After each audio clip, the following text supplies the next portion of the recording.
തമ്പുരാൻ്റെ അനുഗ്രഹമുണ്ടെങ്കിലേ ജീവിതം സന്തോഷപ്രദമാക്കൂ എന്നുള്ളത് സത്യമാണ്. ആ സത്യത്തെ തിരിച്ചറിഞ്ഞുകൊണ്ടാണ് നമ്മൾ കാനായിലെ വിവാഹ വിരുന്നിൽ നമ്മൾ വായിക്കുക. പരിശുദ്ധ അമ്മയുടെ സാന്നിധ്യം, ക്രിസ്തുവിൻ്റെ സാന്നിധ്യം, അവൻ്റെ ശിഷ്യരുടെ സാന്നിധ്യം ഒക്കെ അവിടെ ഉണ്ടായിരുന്നത് കൊണ്ടുകൂടി മാത്രമാണ് കുടുംബനാഥനെ ഒരു വലിയ ഉപമാനത്തിൽ നിന്ന് രക്ഷപ്പെട്ട് നമുക്ക് മനസ്സിലാക്കാം. അതുകൊണ്ട് നമ്മുടെ ജീവിതത്തിലേക്ക് തമ്പുരാൻ തരുന്നവരെ സ്വീകരിക്കാൻ നമ്മൾ ഒരുങ്ങുമ്പോൾ പരിശുദ്ധ അമ്മയുടെ സാന്നിധ്യം, വിശുദ്ധരുടെ സാന്നിധ്യം,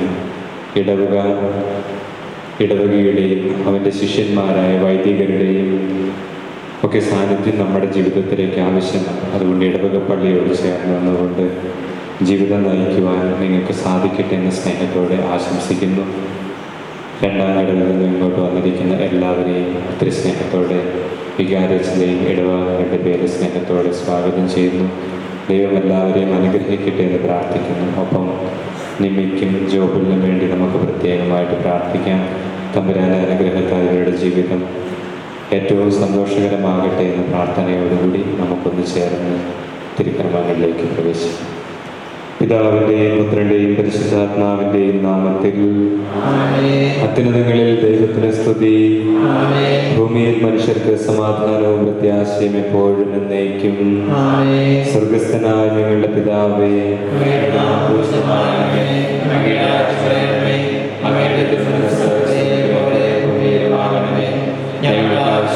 ആഹാരം ഞങ്ങൾക്ക് തരണമേ. ഞങ്ങൾ ക്ഷമിക്കുന്നത് പോലെ ഞങ്ങളുടെ കടങ്ങളും പാപങ്ങളും ഞങ്ങളോട് ക്ഷമിക്കണമേ. ഞങ്ങളെ രക്ഷിക്കണമേ. എന്തുകൊണ്ടാൽ രാജ്യവും ശക്തിയും മഹത്വവും എന്നേക്കുമുള്ളതാകുന്നു. ആമേൻ. അനുഗ്രഹസമ്പന്നനായ ദൈവമേ, വിവാഹമെന്ന കൂദാശ വഴി പരസ്പരം ബന്ധിതരാകുവാനുള്ള ആഗ്രഹവും സന്നദ്ധയും പ്രഖ്യാപിക്കുവാനായി അങ്ങയുടെ മുമ്പിൽ നിൽക്കുന്ന വധുവരന്മാരെ കാരുണ്യപൂർവ്വം തൃക്കൺ വാർക്കണമേ. അങ്ങയുടെ മഹത്വത്തിനു വേണ്ടി അവരെടുത്തിരിക്കുന്ന തീരുമാനത്തിൽ ഉറച്ചു നിൽക്കുവാനുള്ള ശക്തി അവർക്ക് പ്രദാനം ചെയ്യണമേ. വിവാഹ ജീവിതത്തിന്റെ മാഹാത്മ്യം മനസ്സിലാക്കാനും ആ ജീവിതത്തിന് വേണ്ടി സ്വയം വിശദീകരിക്കുവാനും ഇവരെ സഹായിക്കണമേ. പിതാവും പുത്രനും പരിശുദ്ധാത്മാവുമായ സർവേശ്വരായ എന്നേക്കും. നമുക്ക് സർവ്വത്തെ സജീവനായ ദൈവത്തെ പ്രവർത്തിക്കാം. സർവേശാ നീ പരിശുദ്ധൻ, ബലവാനേ നീ പരിശുദ്ധൻ, നിത്യമർത്യൻ പരിശുദ്ധൻ, കൃപ ഞങ്ങൾക്ക് കേൾക്കണമേ. നമുക്ക് പ്രാർത്ഥിക്കാം. സമാധാനം നമ്മളുകൂടെ.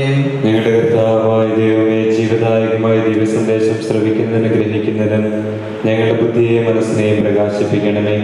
അതുവഴി സ്നേഹവും ശരണവും ഞങ്ങൾ വർദ്ധിക്കുവാനും ഞങ്ങൾ രക്ഷപ്രാപിച്ച അങ്ങയെ സ്തുതിക്കുവാനും സഹായിക്കണമേ.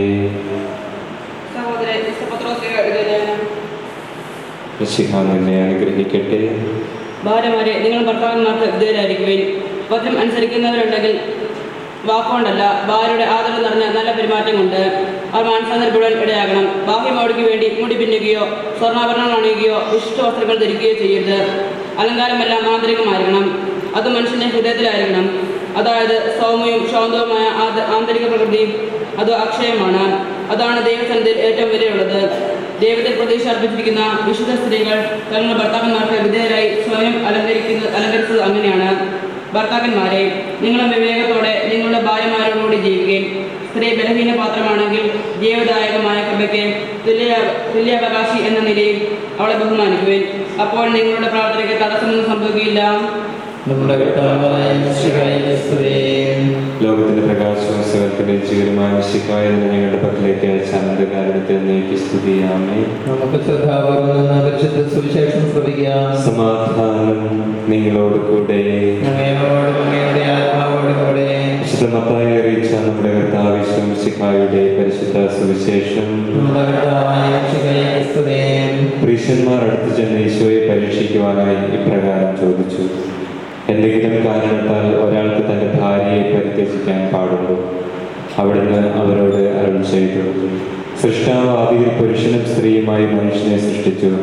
തന്നിമിത്തം പുരുഷൻ തന്റെ മാതാപിതാക്കന്മാരെ വിട്ട് ഭാര്യയോട് ചേരുമെന്നും അവർ ഇരുവരും ഒരു ശരീരമായി തീരുമെന്നും അവിടുന്ന് അരുൾ ചെയ്തിട്ടുണ്ട്.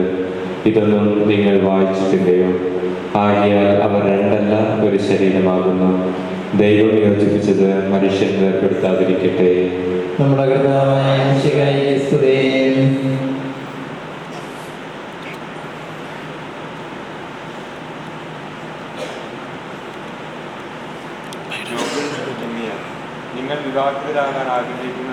മനസ്സാരെയാണെന്ന് ഞങ്ങൾ മനസ്സിലാക്കുന്നു. ആ വിവരം പരസ്യമായി അറിയിക്കാനുള്ള ഒരു അവസരം തിരുസഭ നിങ്ങൾക്ക് നൽകുകയാണ്. ഈ ചോദ്യങ്ങൾക്ക് മറുപടി നൽകിക്കൊണ്ട് നിങ്ങളുടെ മനോഗതം പ്രകടമാക്കുന്നു. ജോബിൽ മിശിഹായുടെ നിയമവും തിരുസഭയുടെ നടപടിയും അനുസരിച്ച് നിമ്യയെ നിന്റെ ഭാര്യയായി സ്വീകരിക്കുവാൻ സമ്മതമാണ്.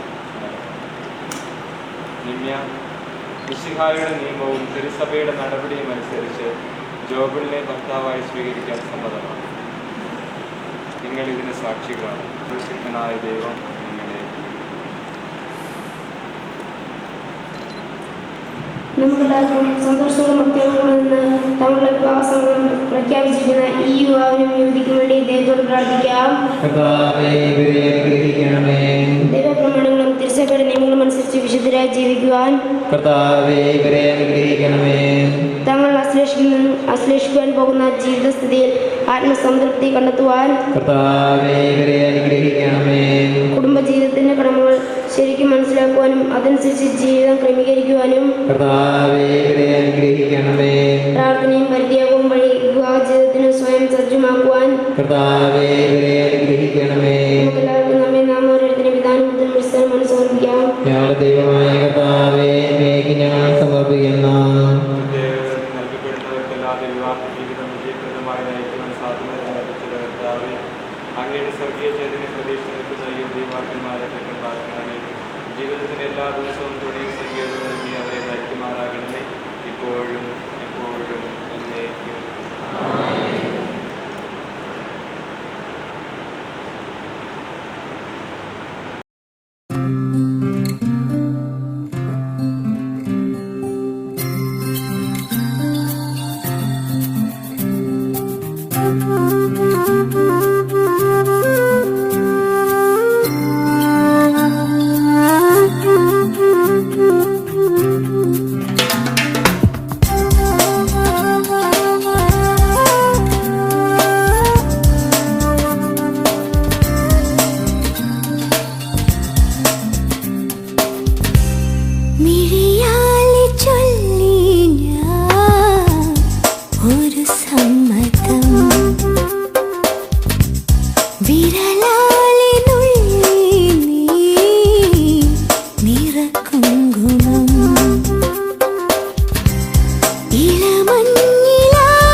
ചെന്താമരത്തേനോ വെൺചാമരക്കാറ്റോ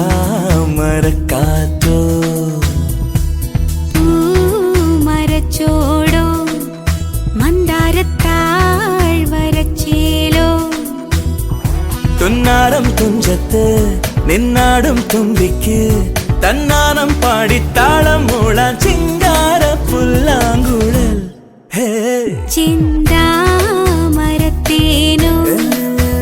വെഞ്ചാമരക്കാറ്റോ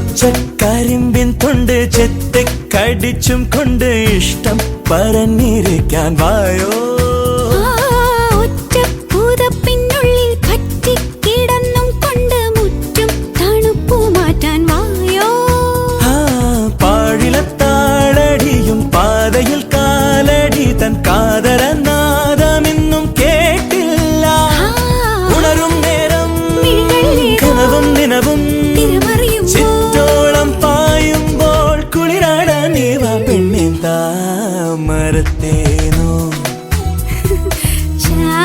ചാമരക്കാറ്റോ പൂമരച്ചോടോ മന്ദാരത്താഴ്വരച്ചേലോ